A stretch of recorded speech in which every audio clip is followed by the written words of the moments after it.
Good evening, everyone. We thank you for joining us once again for this edition of Quarantine Live Session interview.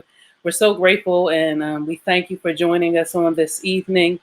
As I always say, please like and share this broadcast if you are watching, and for all of those who are going to be coming in and replaying, we ask that you would also just like and share this broadcast as well. So. And I see people are coming in, so we thank you. Please like and share this broadcast.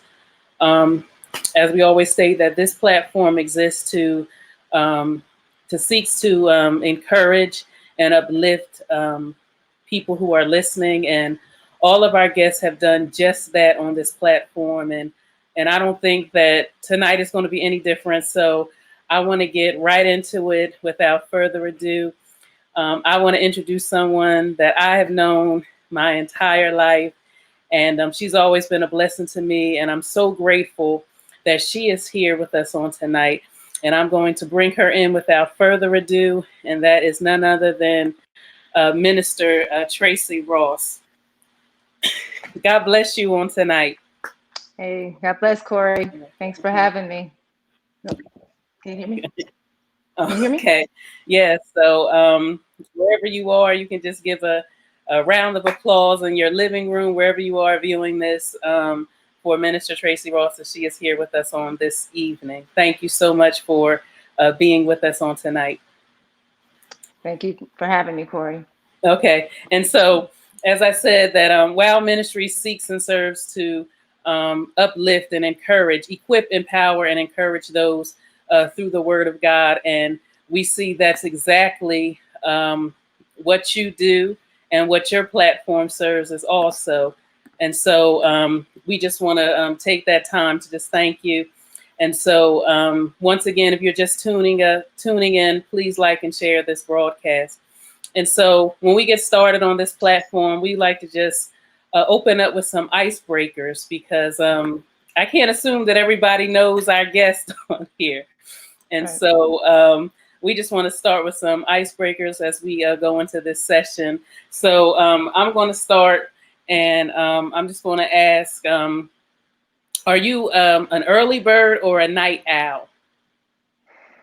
I'm I think a combination of both. I don't stay up too late. Like I can stay up till maybe midnight or so, which I don't consider that, really late, but not too early. I think that's kind of normal. And I get up at about 7. I'm actually mad when I sleep in too late. So I wouldn't consider myself an early bird, because I don't want to get up really early, but I like being up by like 7:30 and starting my day. So yeah, I don't think I'm either one. I fall in between. Okay. And so do you prefer coffee or tea? Definitely tea. Okay. Never acquired a taste for coffee. Right. Same here. I told another one of my guests, I just can't do it. Just smells good when it's brewing, but the taste, no. So and my husband drinks it black, and I can't even make coffee, so he's the coffee person in our house. Right. Okay. And so right now, what is your most used emoji?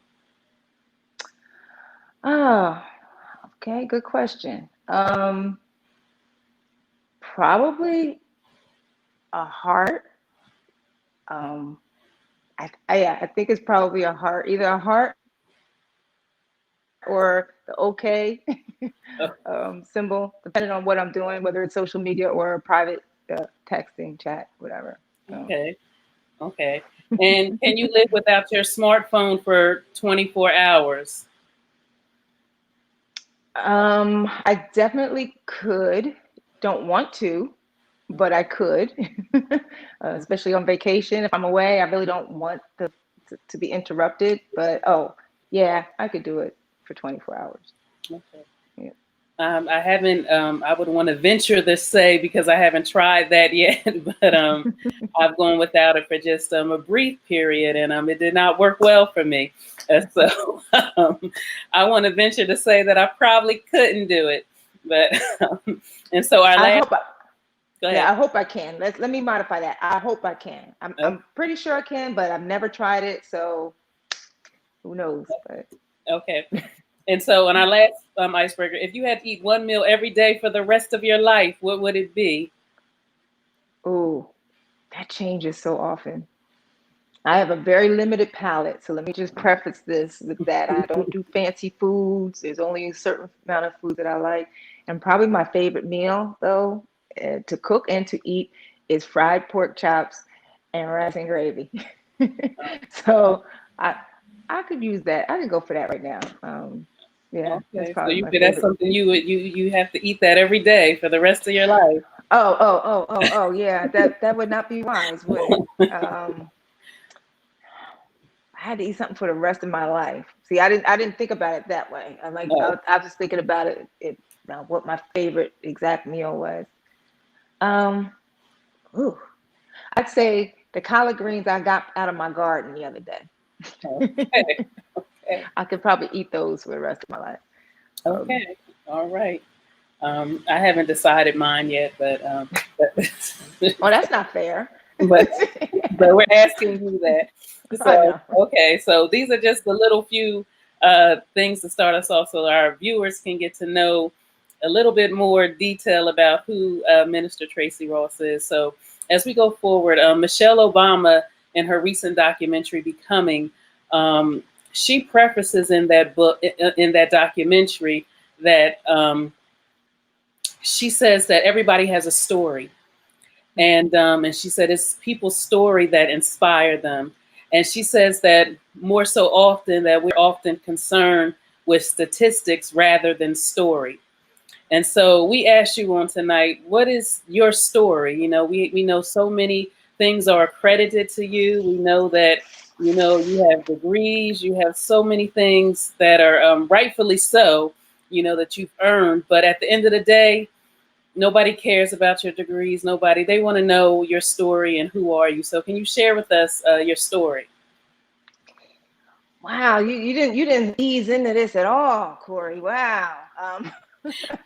Um, yeah, I was moved when I saw that documentary as well about and got convicted about my story and how and in what format I want to tell my story. No way in the world I can. So I'll just say out front, I am 56 and a half years old. So Okay. um, it's that many years of telling. So to try to encapsulate that, because I know you have other questions. Um, so I would just say that a big part of my story and a big part of how I got to be who I am is kind of a constant search of who I am, constant asking myself who I am. I was raised by a single mother, and I knew my father. My parents were married when I was born, and then they weren't when I was very young. And I knew my father, but my father wasn't present. He wasn't overly present. And um, at the same token, my mother wasn't as present as I would have wanted her to be as a child. So, and I think that started to formulate in my mind that as a child, I just didn't see my value and I didn't see my worth.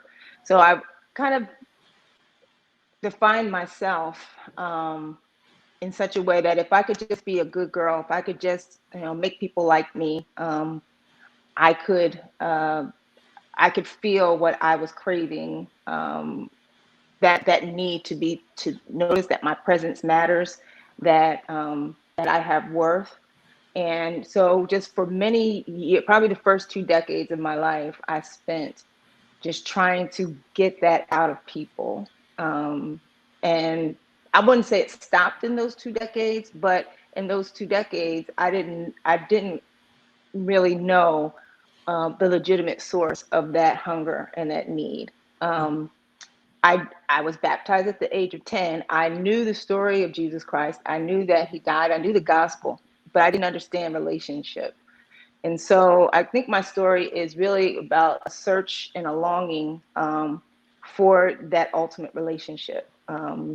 Really looking Beyond, I mean, both my mother and my father have gone to glory.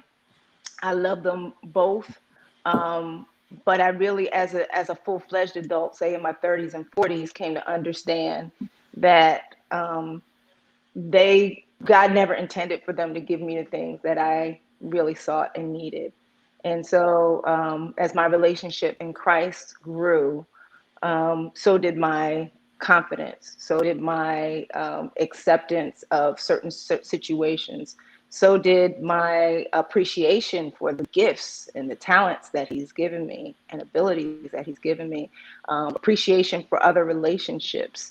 And so I would just say that at this stage in my life, I am probably the most satisfied as I've ever been in my life. Is everything perfect? Of course not. Nothing's ever going to be perfect until we get to heaven. But I can say that I've loved the journey of getting to this place. Love the relationship and the walk with Jesus Christ that has gotten me to this place. So I don't know. I don't know if you wanted to hear, like I'm married, been married for 34 Oh, years, got four adult children. I've got, like you said, I've got the degrees, I got all this stuff, but I guess when I heard your question, like kind of really what goes down to the heart of that, and a big part of my story as well is being a native Trentonian. mm-hmm. And even though I haven't physically lived in the city of Trenton for would I leave? I was 22 when I got married. So for all that time, I moved out of the city of Trenton, but I have always, always, always been affiliated with Trenton. I mean, most of my life, I have spent the majority of the week in Trenton. I've never moved far away from Trenton that I could not be a part of this city. So my heart is in Trenton, New Jersey, and Trenton is a big part of my story. Mm-hmm. So ministry to the people of Trenton and wanting to see that city revived and restored and resurrected. I mean, that's up to God, but if I can play a part in that, that's what I want to do. So that's a big part of who I am as well. My family, my parents, my walk with Christ, and um, my love for my birth city or the city of my youth, the city that I grew up in.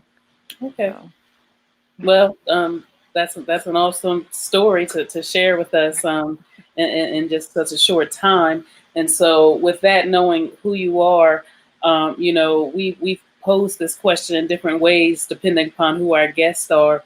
And what we're going to deal with now is we're dealing with a pandemic, well, really two pandemics: that of a virus and that of racism. And so during this time, so many people are having trouble coping during this time and having trouble having hope during this time. And so, as we're dealing with a crisis, we're dealing with COVID, and then of course, there's Christ in that too, as well. And so, during this pandemic, as we see the pandemic of racism, which definitely is a pandemic because it's been ongoing, and we've never been, as African Americans, we've always been subject to these type of injustices and things like that. But knowing with the recent things that's been going on with the injustices and the injustices that African Americans face uh, via the death of George Floyd, and then more recently Rayshard Brooks. You as a mother who has two sons and a husband, what are your feelings and thoughts on that? Yeah, so I always say that I'm a slow processor. It might take me a while sometimes to like really feel the weight and the brunt of things that are going on around me. But like for the COVID, I'll start with the COVID-19 too. That took a while. Like at first it was vacation, right? And then sitting in this space, it really started to kind of, I got settled in it, and Mm-hmm. I started to feel the effects of the confinement, um, and that the effects actually have been good and bad. So I'll get back to that. Um, but with the racism issue, I won't say that was a slow burn. That was something that was more immediate because I am a mother of Black sons, because I am a wife, I am a sister to a Black brother, and many of the people that I love dearly because I'm raised in the Black community and Black culture have been affected by what's going on. But they have been for quite some time, right? I have sat in rooms where I am the only female and the only Black female in this room, and have talked about gun control and talked about racism and having to be that lone voice. It wasn't until I would say, like, well, I have Black sons, that people would ever like pay attention to me. Like that, when we talk about, and it probably was back, I think, when Trayvon Martin was killed. But when I mentioned that, it's like, oh, like, this is a different perspective. It's not just a person who's the same color as these people saying, this is a person who can relate on a level that no one else in the room can relate to this particular instance. So as a woman, a Black mother, thinking about my sons, I think slip into a false security because my sons have been raised with privilege, not white privilege, but with privilege to be in circles where I would deem as safe. But when I realized that because my son works in my oldest son is he works for the mayor in Philadelphia, and whether even if he's wearing a suit, he can be mistaken in those environments or not even mistaken, but just disregarded in those environments just because of the color of his skin. My youngest son works in Washington, D.C., two areas where I thought, they were safe. They work in areas now where they're vulnerable, right? So it's become more and more real. And the more I see these things, it is real. But I think having to cope with this in the midst of the quarantine, in the midst of the coronavirus, it sits in a very different way, in a very different space, because we don't have the distractions of normal, whatever normal is or was, because I don't think whatever we deem as normal will return. But since we don't have the benefits of normal life, schedules, routines, distractions, all these things, we have to sit in it. And the benefit of sitting in it, though, is that you don't just react. You don't just react emotionally. You don't just react intellectually. We have the opportunity to sit and go, okay, this is happening. It's been happening. Now, what do I do? Now, what do we do? What is our plan? What is our plan of action now?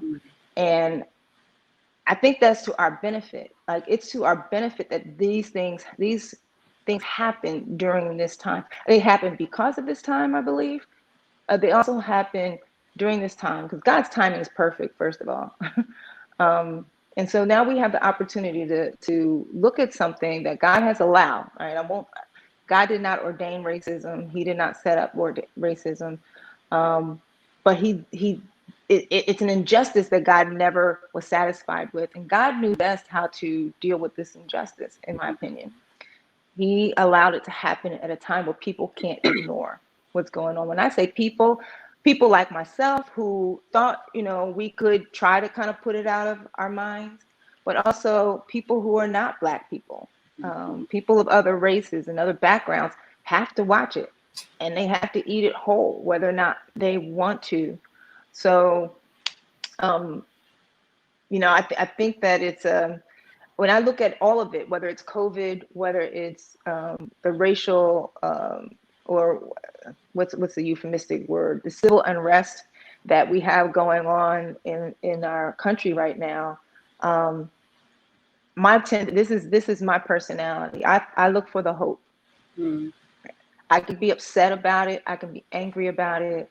I can demonize and villainize people who I don't agree with or people who don't see my perspective. I can do all of that. But rather than do all of that, I'm going to look at the thousands and thousands of people who were mobilized, the thousands and thousands of people who don't look like me or you, who are standing on the front lines with us. The things on social media that I see trying to educate people who have white privilege and those things. And I always post them because I don't know who's going to catch it and pass it on to somebody else. Like, it may not be written for me. I posted something one time and they're like, I don't think that's for us. Well, no, it wasn't for us. It was for people who experience white privilege that need to know some things so that those who are compassionate, those who have been moved into action, these are things to equip other people. And so, there's ample opportunity for blessings, even with the virus. I'm gonna tell you, I told you the quarantine started to get to me, but I have never had better relationships with my kids, with my family. Quarantining with my children, having dinner every night, having like deep conversations and about everything under the sun. That's opportunity I would never have gotten as a parent of adult children who don't live in my house, right? They happen to be living in my house for this. But these are like precious moments that I get to cherish. And actually, there are things. Although I'm looking forward to like getting out and finding a new path after this. There are aspects of it that I don't even want to let go of. And so even with the thing about the racism, there are aspects of it that are going to be so good that we have to like contain, and then make sure we have it when our doors fly open and we can go out and be distracted again. So the heartbreak, I think, will continue as it should.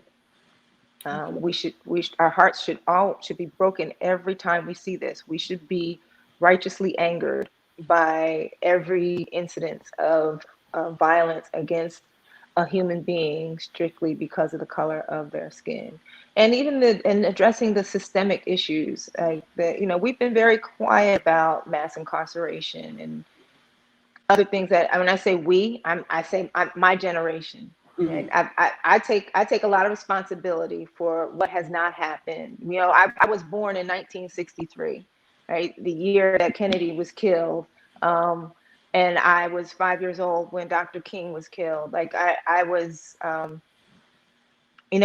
born into an era where my parents and their parents were very active and really fought to make a nation for us.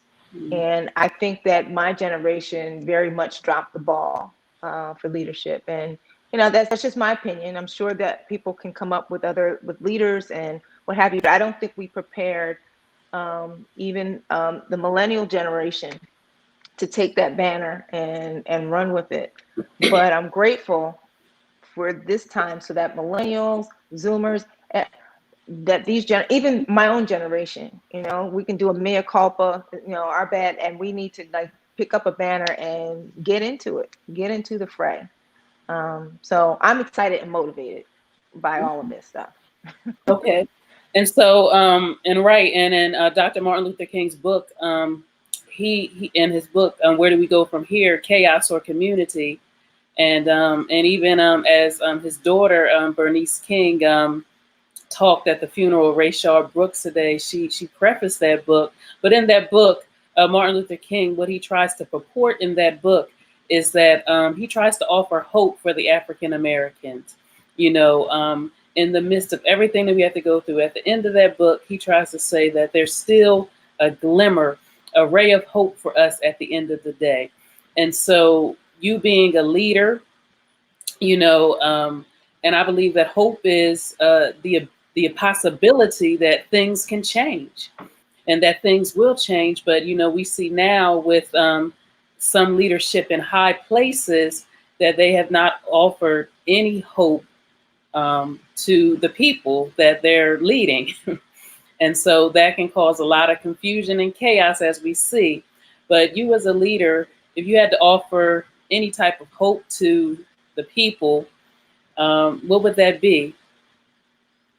So regarding just overall, I guess, dealing with the African American injustices, like, if you could offer hope regarding that, Um, you know,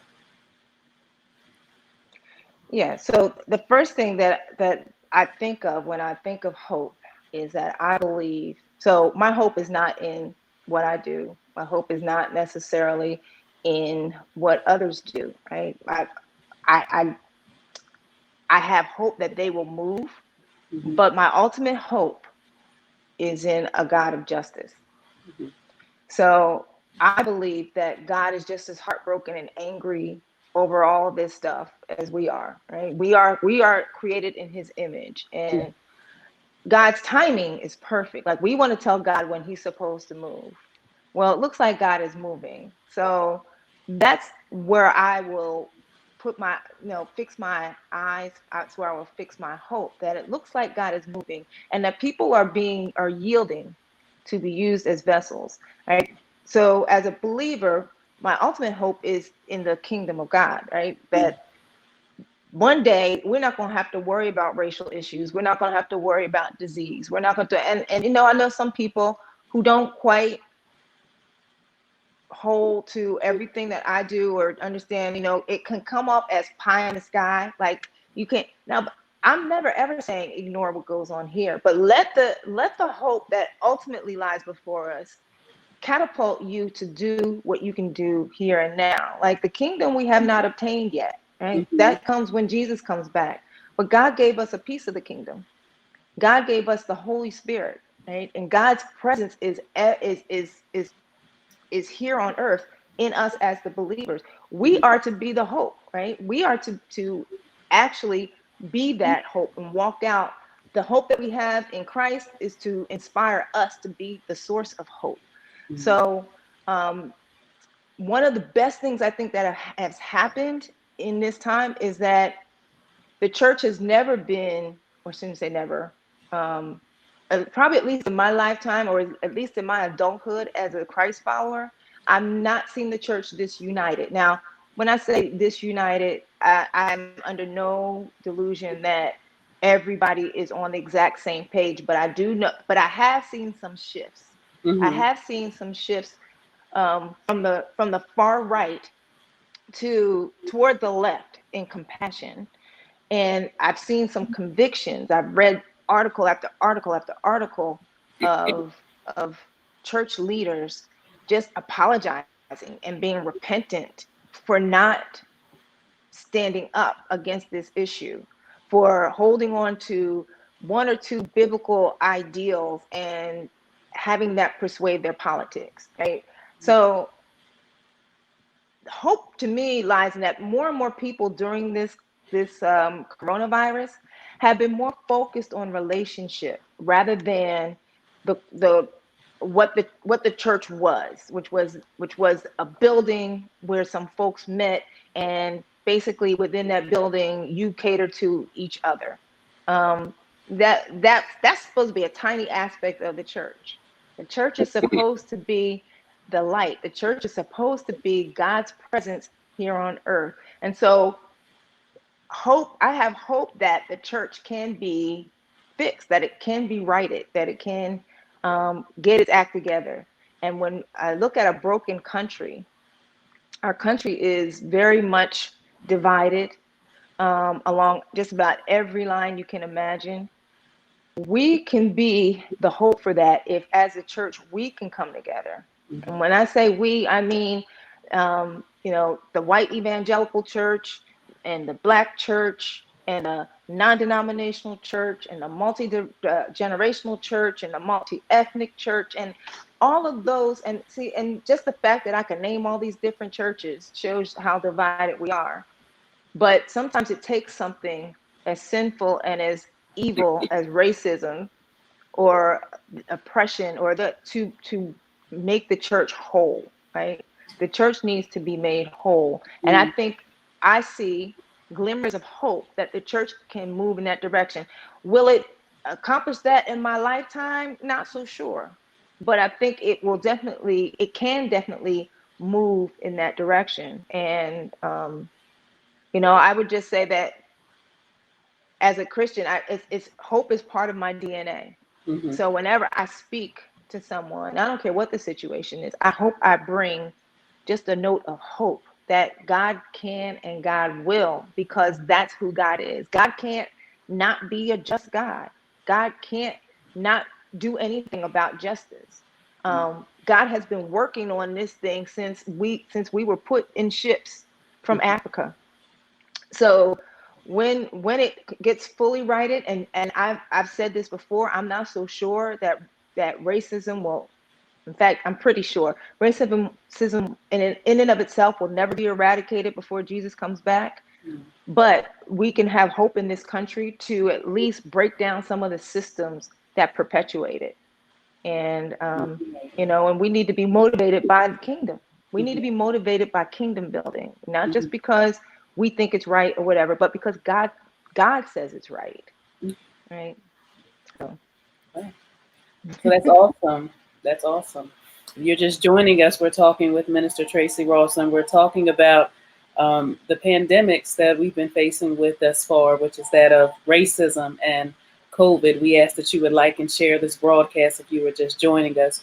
And so moving into the virus, the COVID-19, which has just ravaged the African American community, and just really, I remember when it was just a novel thing when it first came on the scene, and the myth was that African Americans, we were immune to it, that we couldn't, I laughed it off when I heard it because, it was just so many different things being said, but we see drastically that it definitely was not a myth, and that African Americans have been hit hard with it, and and to see so many things that we had to go through dealing with this virus. And so I want to ask you personally, because I truly believe, and I said it before, that when one is infected, we are all affected.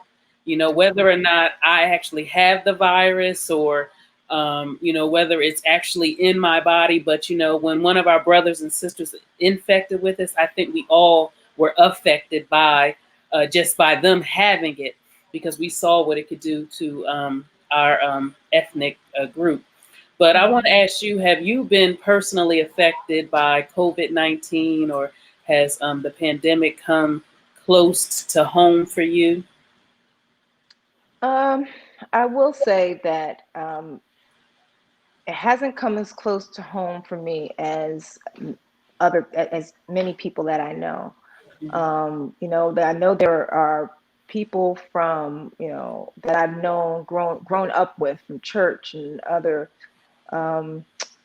areas of life that have passed away, but often they're people that I'm not in close relationship with at the moment, or I was. I mean, I've been affected. I've shed tears over people that I know who have died or have lost multiple loved ones because of this pandemic. I thank God, bless God that no family members that I know of have been affected. I've lost two family members during the quarantine, but not due to COVID. I mean, they old and ailing. It was natural causes, natural death. So that has not happened, but that has not stopped me from being heartbroken for those for whom it has touched them in a very personal way. Um, it's yeah, it's devastating sometimes. Like I said, there's some people who have lost multiple people who are close to them, and that's just heartbreaking. Yeah. And so it's often said that people don't care how much you know until they know how much you care. And so what have you done personally to show during this time that you care? So I don't know if you can see my sewing machine Oh. back there. So I've been making masks. That's one thing I've been doing. And masks, I find myself when I hear people passing, or if I hear someone is sick, or when I look at the numbers spiking again, going across the country, I retreat back into making masks. Like, I can't control any of that, but this is what I can control. And I can make my own masks, but if I just mass produce some of these masks, I can give them to people. And it can't put a dent in, but it could make all the difference in the world for one person to have a mask. So that's one thing. Another thing is, I don't know if you can see it in my background, I actually started a painting. Okay, I see it. Mm-hmm. It represents, so it's funny because it started out representing just the quarantine, just COVID, but after a while, I turned that it was supposed to be a person, a mask, now it's a fist, right? So it's like you said, the double quarantine. So that's me getting kind of my emotions out. It's not directly related to a person, caring to a person, but who knows when this is done, it could affect them. And then other thing is starting a grief share group. Okay. That was something, even though I was not hit personally, I know that there are people who need to process and need to know that there's a place they can take this burden of sudden loss. That's one of the most heinous things about the coronavirus, is that you can't really prepare yourself for losing someone to this, because it comes out of the blue, and often it doesn't take long before that loved one is just taken away from you. And you've been praying and you've been fasting and you've been imploring with God to let this loved one survive, and then they don't. So, that was just another way of ministry to those who I feel just need an extra place of support. And then the last thing I'll say is that I've been doing Facebook Lives as well on Fridays, and so I often it's just a word of encouragement. It's a word of how do we process and view what's going on. Just a voice. It's funny because it took me a while to even get to that point, because I felt like, well, who wants to hear what I have to say? But even just hearing what you're thinking sometimes just makes all the difference, because you're not crazy, right? No. So if I say something that somebody resonates with, I mean, that's a ministry in and of itself. So those are just a few things. There's more that my husband and I have done behind the scenes, but I don't want to have this whole resume of stuff that we have done, but there are definitely things that we knew that we couldn't just sit around and watch people suffer. Right. Yes, and so you kind of started where we're going to go next, and that is grief share, because we see that during this time and dealing with coping, we already know that grief is hard by itself. We know that process is hard, but when you have to deal with it during this time, it can just take grief to another level. And I remember I had someone on here that said, we never know where grief is going to leave us. It drops everybody off in different places. And so with this pandemic, we've seen it being so hard to grieve, because when the loved ones are in the hospital, you're not able to go see them. You have to talk to them on the phone. And then, sadly, when they do pass, the funerals are set up completely different now. And so that just adds more on top of the grief that they're already dealing with. So you implemented or brought to our awareness the ministry of grief share. Can you talk about that and what that's about? Because I know a lot of people aren't familiar with it. I was out of town one time, and there was someone I was talking to, and they were from Houston, and they said, "Oh, my church has grief share," and it was something new for them too. But she found it so beneficial because things like that weren't being offered. And so, and I was able to share with her that more recently that we were introduced to Grief Share too. So can you take some time to share with us about the Grief Share ministry and what it is? Oh, be happy to. So I have a master's degree in counseling. So when you go through certain counseling programs, you learn about a lot of different modes and modems to help people with various aspects of life. And Grief Share was one of them that I was exposed to kind of when I was in school. Grief Share is a grief support group. It's a Christian-based grief support group. It's 13 weeks long. It's a program that is the model is an emergency room model. So often when you have support groups, they are closed groups, which means whoever you start with, that's who you finish. Like no one else can come in.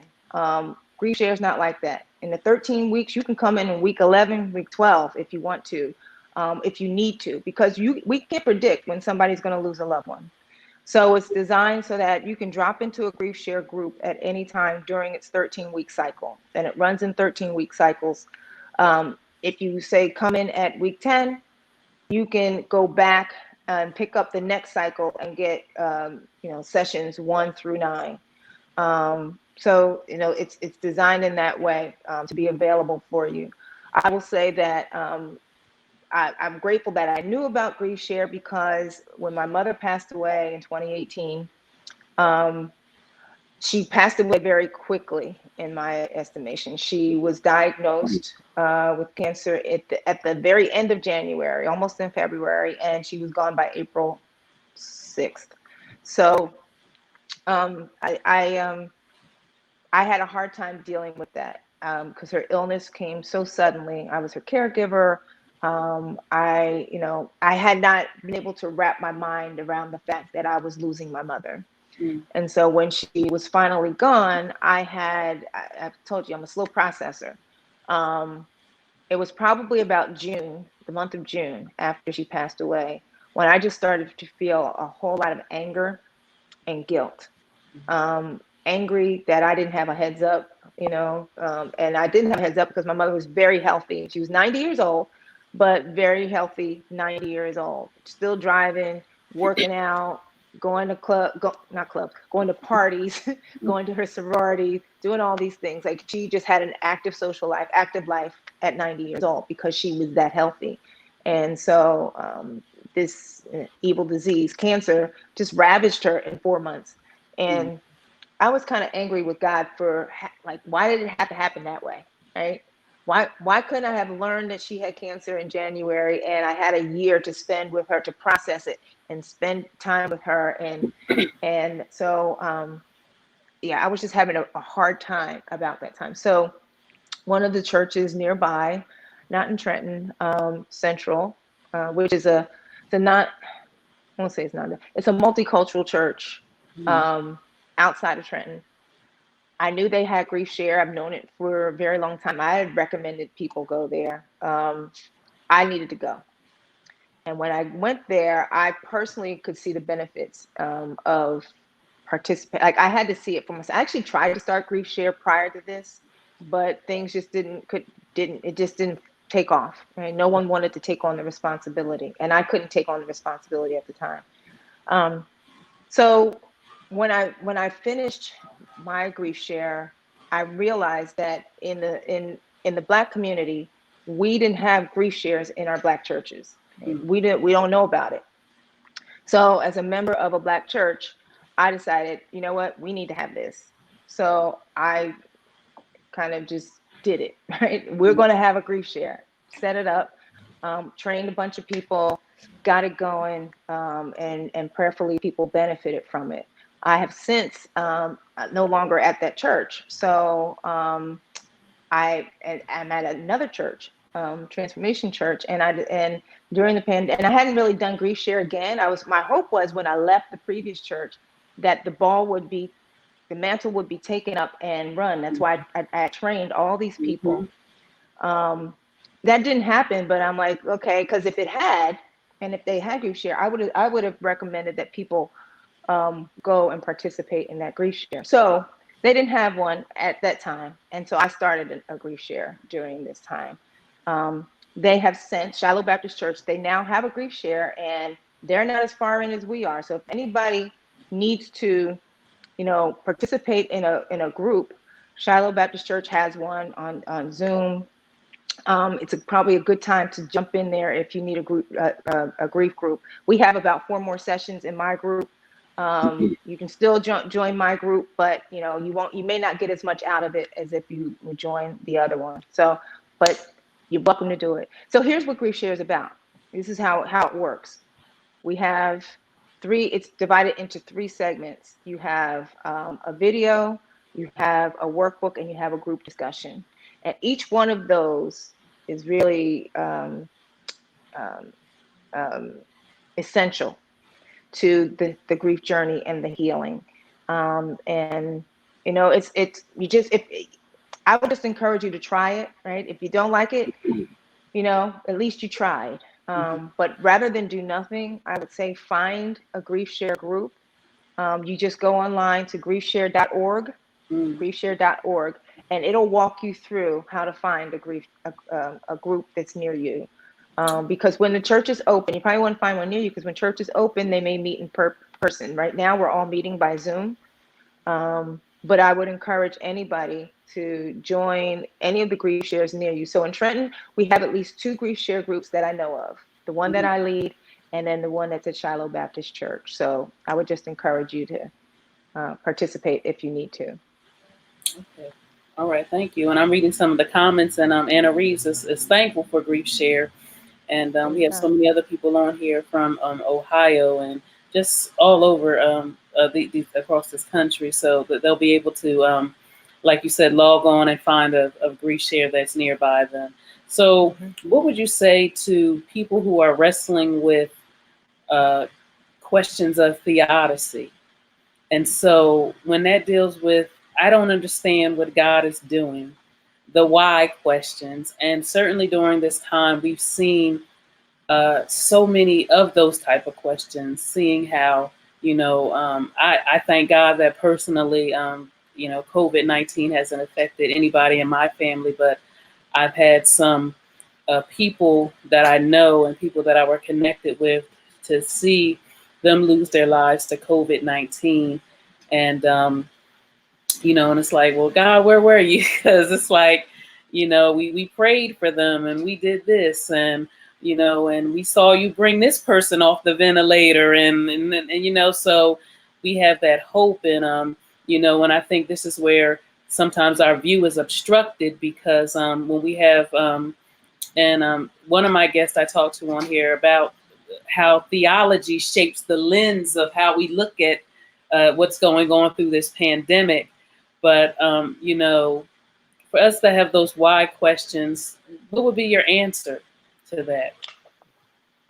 Well, I think everybody should have why questions. Right? God invites our why. First and foremost, I want to start by saying that, because so many of us believe, you don't question God. Well, we have a whole book of the Bible of a man questioning God, and at the end, God revealed himself to this man, right? That he got the ultimate blessing. We know he got a bunch of other blessings too, but the ultimate blessing was God revealed himself to this man. So I would say, like, as far as this theology, you have to know God in order to even speculate as to what God is doing. And you have to know some things about God, right? So theology is critical. That's what theology is, right? It's the knowledge of God. It's who he is.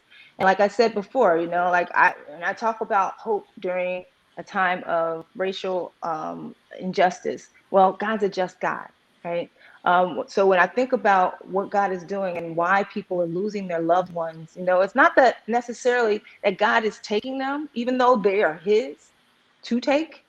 And this is one of the things we even talk about in grief share, that, we have often we get angry with God, or we get frustrated with God because we just have a wrong view of God. This is all God's to do what he will. And God doesn't just capriciously do stuff. Like, God's not toying with us. He's not just doing stuff to frustrate us or to make us sad because we've been bad children. God is, that's us thinking, that's us projecting our kind of thinking onto an all-knowing, all-wise, all-powerful God. Mm. God calls people home because it was their time to come home. Right? There's nothing you can do. You can pray the the house down, but according to Psalm 139, our days are numbered before we are even conceived. So God already knew the end date that was going to be on our tombstone. He already knows it.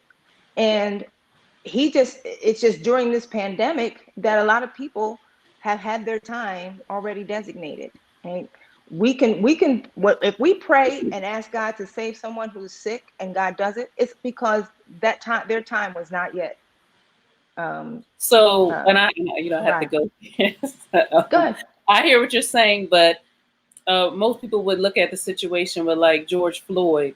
I personally, do you believe that that was God's time for him to go? If Because I that's really when he like, went, I've always heard when people say, you know, it got he wasn't called home. He was taken, because of injustice. When people are murdered and those type of things. mm-hmm. I don't think God took their life. That's somebody else taking their life. Well, then that's to say that God is powerless to do it, to stop it. Like you've now given a human being more power than God has.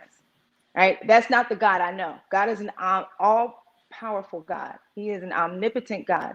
And so, yeah, there are some jacked up things that happen in this fallen world. Things happen. But God is aware of everything that is happening. God is aware of how things happen. Just because things happen in a way that we don't think is very nice, or doesn't mean that God didn't have a hand in it. Right? Yeah. So we it's hard for us to sit back and try to think more the way God. If you look through the lens of scripture, you'll see, especially in the Old Testament, there were some jacked up things that God said, at least jacked up in our humanness, in our human opinion, that God told people to do. Wipe them all out, do these things. And there was a purpose for why God did. A lot of us have a hard time wrapping our minds with that the same God of grace, right, that allowed his son to die on a cross for us, would tell a nation to wipe out a whole nother nation, men, women, and children, just wipe them all out. A lot of people have a heart, they get stuck on that. But that's because God knew what he was doing with this nation that would have a savior come through it, right? It's all very big and wide and intricate story. We will never be able to fully comprehend the mind of God. But what we have to be careful about doing is projecting our human limitedness Right. onto who God is. Right. Right. So yeah, George was it George Floyd's time? I have to believe that it is, because that's what the Bible tells me. Right. The Bible tells me that George Floyd's end was known before he was born. That's not going to happen before God ordains it or wills it or allows it. Whatever it is, it's in God's control, because he is in control. And I have to believe that even when things look like they're out of control, because that's the God I believe in, and God I love. Right. And I do understand that, even though it might be, skewed at times because of our humanness, being human. But I believe, as clergy and things like that, because we deal with these type of questions with people coming and asking these questions. And one of my pastor friends that was on here, she just basically said, it's okay not to know when someone asks you, well, why did my mother die? So it's okay to say, I don't know, because in that moment, we don't have to make any false theological claims. People have the euphemisms and the sayings that we tried, and it's of good intention. But like I said, in that time when people are asking those questions, like, it's okay to say, I don't know. I don't know why, God, but so that way we don't have to offer any false theological claims while we think we might know why this happened and what happened like that. So, but I think overall, in closing with this segment about this portion about grief share, I definitely think that because of these type of questions that one may have, and like I said, dealing with anger and the coping and hoping with, that all goes together during that process. As we navigate through any type of grief and bereavement. So these are all good things, and you've offered wonderful advice and techniques on how to navigate during that time. And so I want to go into, as we get ready to wrap up, this session of women in leadership. And you and I both know we've been able to serve in several capacities together in ministry. And I've started when I was 15 years old. And so, being that young and then to where I am now, we definitely see that women as a minority in ministry, it's always been different for us because we are the minority. So I want to ask, have you yourself faced any struggles or issues as being a woman in ministry? I shouldn't laugh. I'd like to hear a woman who says no. I would like to hear a woman in ministry who said that they've had no challenges and no difficulties because they are a woman. So just like as Black people, we always feel like we have to do double, and we always have to be the very best, and we always have to, kind of go the extra mile to prove our worth and to prove our calling. I mean, to prove our right to be. I find that as a woman leader, there are men that there are a lot of men in ministry that I really admire and really am willing to follow, and like they have all the theological, I shouldn't say all of it, but much of the theological support or substance that I look to. But I think even many of those men have a hard time understanding the call of a woman. I think that often the calling of a woman is limited. We ask women in ministry to shrink. We ask women in ministry to fit ourselves into a very narrow space. And where many of us, and I'll just speak for myself, I have, and this is not a boast, but it's a fact. I don't have a doctorate degree, but I have several that have qualified me outside of the calling of God, which first qualifies me to be the teacher and leader that I know God that I will be. I'm not in a space right now where I am walking in that, in part because I've felt limited or felt I don't have many options. But I think that for women in ministry, and Beth Moore writes a beautiful article about just how limited we in ministry can be and have been. And I don't think it's with any malice. I don't think there's any ill intent. I think a lot of men in ministry actually think that they are, that it's their biblical mandate to kind of to limit us, right? They think that that's what they're supposed to do to protect us and to be our leaders. But it's a little frustrating for many women. And not that we want to be men. I don't want to be a man. I love being a woman. Not that I feel like I have to lead men, but if God brings me a man to lead, like Priscilla, Aquila's wife, I'm not going to shrink back from that because I know I'm qualified and I know I'm called. So I just think that there's an overall frustration. It's almost if a woman feels like she needs to lead, she has to do something on her own. Right? You have to do WOW Ministries. I have to go and start another ministry on my own in order to do that. But it's hard to do within the confines of many churches, and it doesn't matter what kind of church, black, white, multicultural, whatever. I think women in ministry in general just have a hard time, I think, walking fully in the calling that they have. Right, because we see it's completely different for our counterparts. They don't, some of them, and I've just seen this growing up, like they might not even know the books of the Bible, and they'll put you over. They'll put you over. They'll put the man over the woman just because of who he is. But but I think in that moment and in that instant, like I said, we have to realize who we are, and I say all the time, like, because I know who I am and what God has called me to do. And I'm sure you likewise, what he's called you to do, that doesn't stop you in spite of all the, how we're slighted at times, we still know how to excel and achieve. So I want to ask, did you ever think that, looking back, did you ever think that this is where you would be now in ministry? No, I'll say no.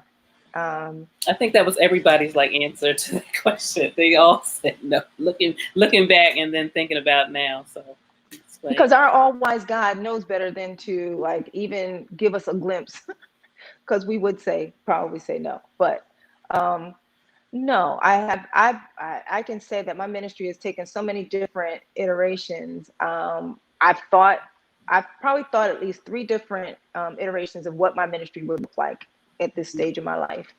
The one thing that I did get right is that I would be a partner with my husband. That's the one thing I did get right. But outside of that, I didn't see myself. I never saw myself being able to detach myself from the church that you and I both grew up in. Mm-hmm. Right?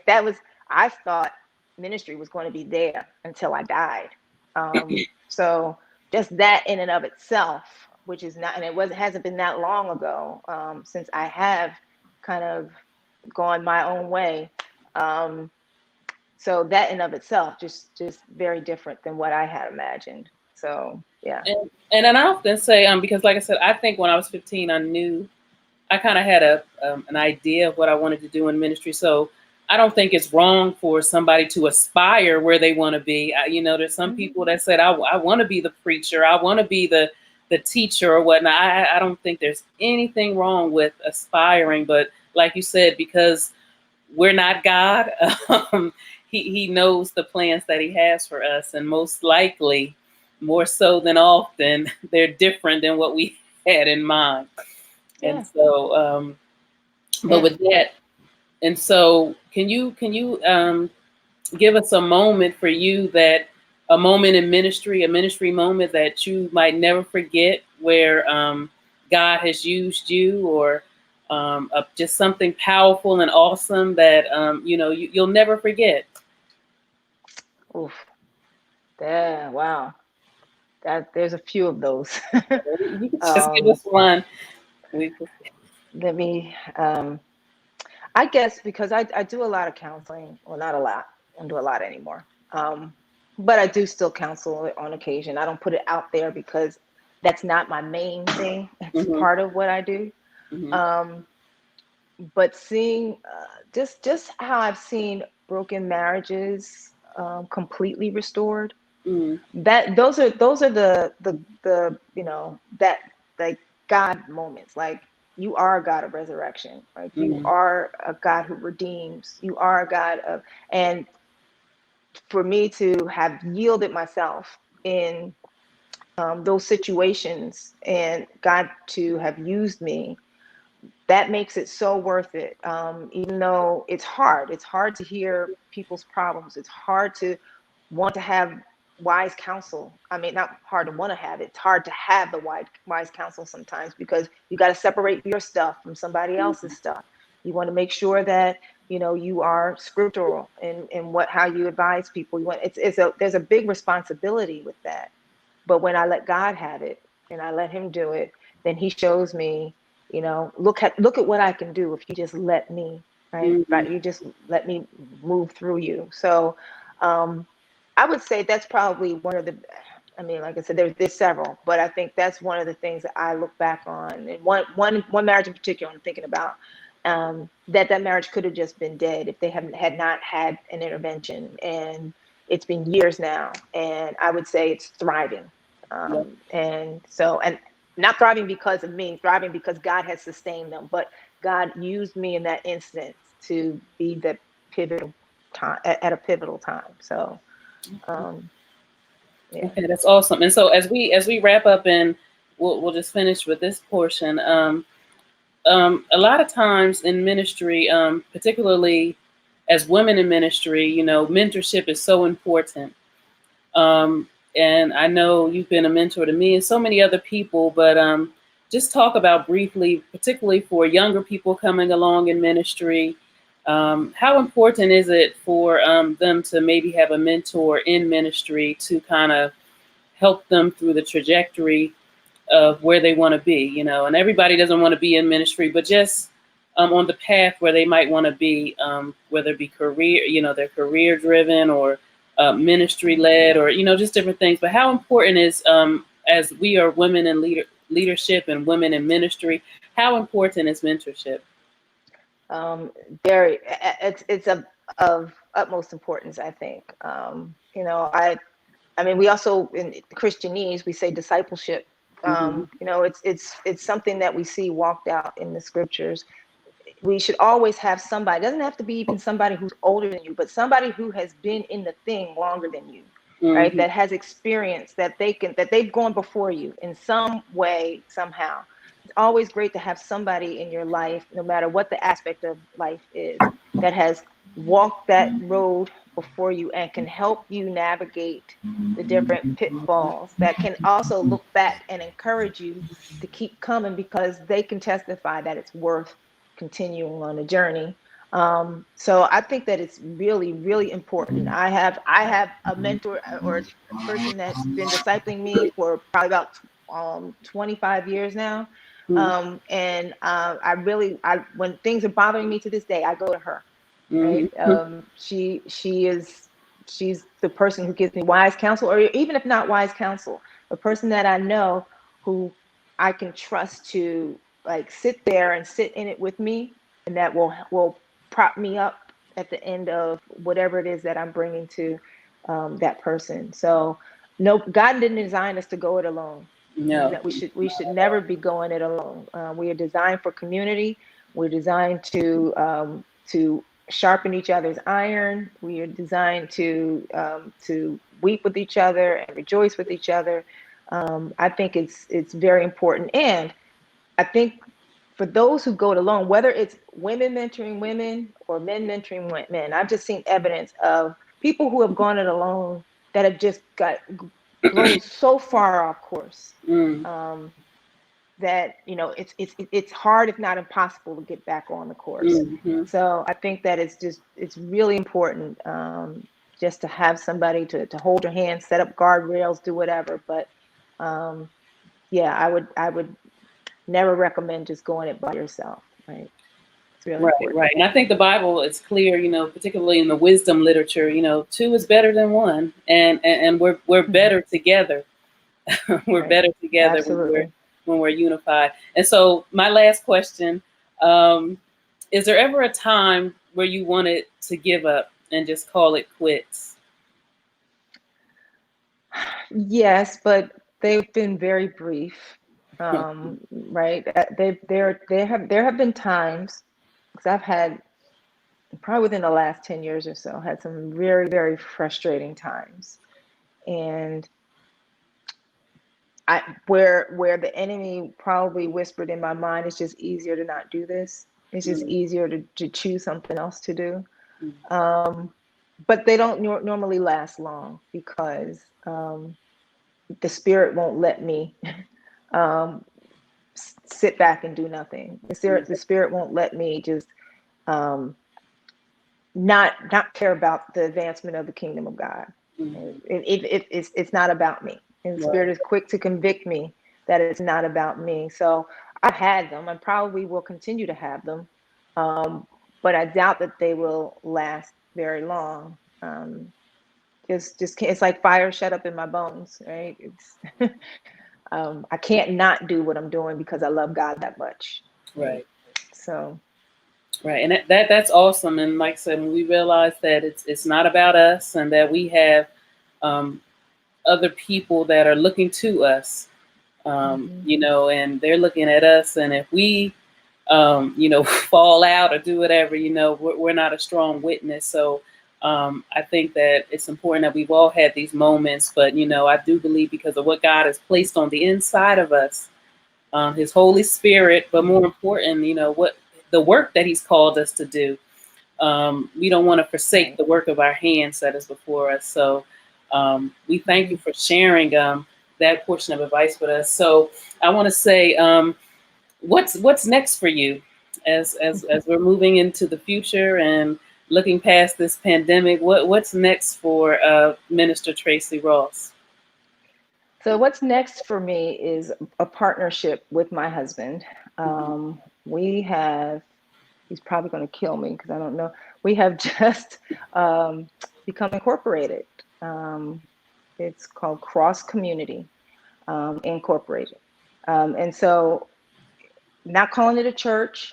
We're not, ministry is not attached to its name, Mhm. but that's exactly what it is. It's ministry, and we'll see where God takes the ministry.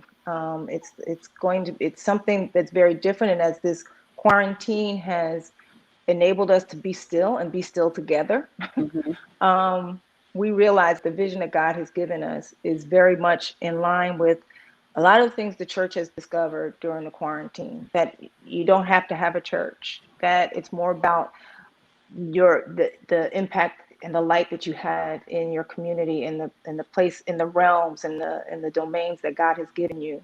Um, and that's where we're going to start. We're just going to start looking at different aspects of community and domains, and see where we can bring the light of God, the light of Jesus, see where we can help, see where we can alleviate pain, suffering, injustice, those types of things. That's where we're starting, but it's going to be biblically rooted. We will probably be having Bible studies and those types of things, because we can't mobilize people unless and until they understand the motivation for being mobilized, which is the kingdom of God. So um, that's what's next. That's what's next, and Wow, it's that's awesome. still in the making. Yeah. We definitely can't wait to see to that endeavor come to fruition. And so, how can the people keep in contact with you and stay in touch with you? Um, So there's absolutely I have a Facebook page. I have an Instagram. You can find me on either one of those. And until our incorporation gets its own stuff, I'm yeah. just gonna leave it at that for now. But you can message me, you can DM me, you can do whatever through my social media pages. I also have a Twitter account, which I don't really Okay. engage in, but definitely on Facebook or Instagram, you can find me. Okay. So she's on all social media outlets. You can find her on there. Under Tracy Ross, and And she'll be glad to. Instagram is Tracy Dye. Okay, Yeah. so Instagram, she's giving you everything how to reach her, and she would love to connect with you if you have any further questions. So, lastly, do you have any parting words to say to our viewers? Just something you want to offer before we close? So I would just say, just stay connected, right? One of the things also I did during the pandemic was start my Bible. I had two Bible studies, right? And I think that community it just helps us to just, get through whatever it is that we're going through. Mm. So if you're tempted during the quarantine, or, during this time of racial strife, to just withdraw, or I would say don't do that, right? Just find a community of believers, find a community of people who can affirm you, who can pull you out, who can give you hope, who can inspire you, encourage you. um, that's what we need to do. And I don't think it really matters which particular one. Just make sure that they are scripturally based and Bible based. But get with someone, whether it's a church, a ministry, Bible study, a mentor. disciple, relationship. I would just say, just don't go it alone. Right? We need each other. We need each other. Wow, yeah, we do, and that's what this time has been about for this pandemic. Just being together, even though we're apart, we can still be together during this time. So, listen, Minister Ross, we definitely thank you for coming on this platform. Thank you for having me. We thank you, and we thank you for sharing briefly about your late mother, Betty V. Coles, who was just a stalwart member of the church, and just in any endeavor that she encountered or any endeavor that she took part in, she was definitely wholeheartedly to that. And we see that, through her posterity, that her legacy can continue, and we can get to know about her legacy through you and what you're doing and the great work that you have. So we say to you that may God continue to bless your endeavors and the work of your hand, and that whatever you do, that people will be blessed. I know I've been blessed, and so many other people that's watching have been blessed and will be blessed, because eyes haven't seen and ears haven't heard the good things that God has in store for those who love him. So we want to thank you for taking this time out and being with WOW Ministries on tonight. And we thank you so much. And we definitely hope that when this pandemic is over, that we'll be able to have something physically. Yes, absolutely. Physically that we can have, because like I said, we probably would have had an event or something like that, but because of this pandemic, we're making the best out of these platforms that God has given us, and I think that God has definitely been glorified. So with that, I just want to say thank you for coming on. Thank you for sharing with us on tonight. Yeah. Bless you, Minister Corey, and bless WOW Ministries. I think that this platform, there's a reason, right, that God has allowed you to do this, and so it'll keep going even beyond this. I believe, and God will continue to use it. So thank you for having me. I'm honored and blessed. God bless you. All right, God bless you. God bless you, and we'll be talking. We'll be talking later. Amen. All right. Bye. Bye. Well, everybody, we thank you for joining us once again for this edition of Quarantine Edition Live with Minister Tracy Ross. We pray that you were blessed by all that was said. And, she's given ways that you can follow and connect with her. We hope that you do. And we ask that you just stay tuned, because you never know who's going to be on this platform. And I think we'll be excited about who's coming on next. So with that, I just want to say thank you. Thank you all for watching. I see you, Miss Liz. I see you, Kathy McAkin. I see so many of you on here. And we just thank you for your continual support of WOW Ministries. And we ask that God will continue to bless you. So we just say thank you. And until next time, we'll see you again. Bye-bye.